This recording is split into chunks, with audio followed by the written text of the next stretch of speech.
রুস্তম আলী ফরাজি। বিসমিল্লাহির রহমানির রহিম। আসসালামু আলাইকুম ওয়া রাহমাতুল্লাহি ওয়া বারাকাতুহু। প্রিয় ভাই সাহেব, কথা তো অনেক বলবেন, অনেক নেতারা, মুফতি, মুফাসসিরে কোরআন, ইসলামী আন্দোলনের নেতা, স্কলার এবং আমাদের নেতৃবৃন্দ অনেক আছেন। আমি শুধু বাস্তব ধর্মী দুই একটা কথা বলি। আপনারা দীর্ঘদিন ধরে ভোট দিচ্ছেন, দীর্ঘদিন, এবং দেখেছেন যে ভোট দেওয়ার পরে যে স্বপ্নগুলো দেখানো হয় বাস্তবে তা আজ পর্যন্ত রূপায়িত পারে নাই।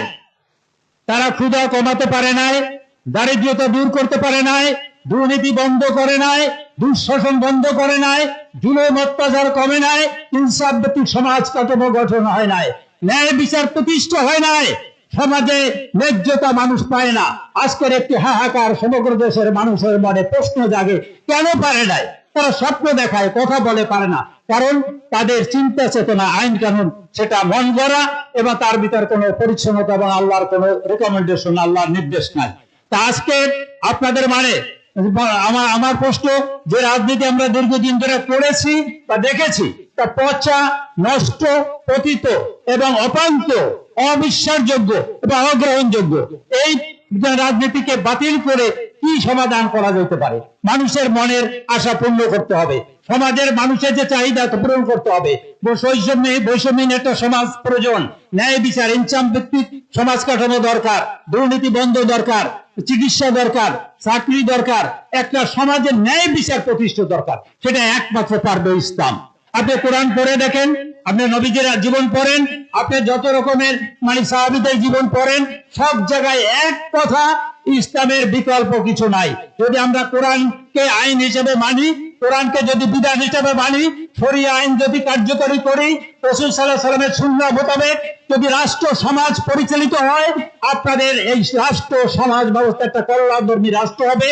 আমাদের এই শত শত বছরের যে চাহিদা তা পূরণ হবে অনায়াসে।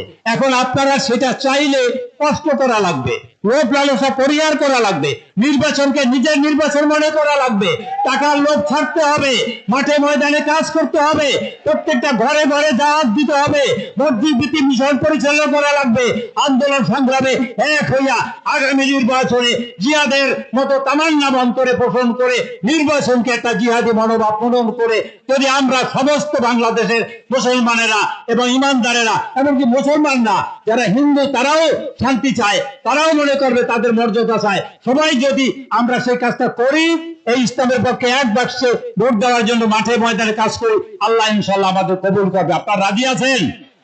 আপনারা রাজি আছেন? তাইলে আপনারা নিজেরা প্রার্থী মনে করতে হবে। প্রার্থী XYZ থাকতে পারে, হুজুরে যাকে দেবে, ইসলামী দল যাদেরকে দেবে, সমঝোতা করে যাকে দেবে, তার জন্য সবাই জান বাজি রেখে, অর্থ সামর্থ্য দিয়া যেভাবে পারি সেভাবে কাজ করতে আমরা রাজি থাকলে একটু দুই হাত তুলে রাখান।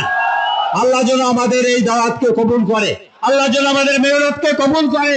আমিন। আসসালামু আলাইকুম ওয়া রাহমাতুল্লাহি ওয়া বারাকাতুহু। সম্মানিত হাজিরিন, ওলামা মাশায়েখ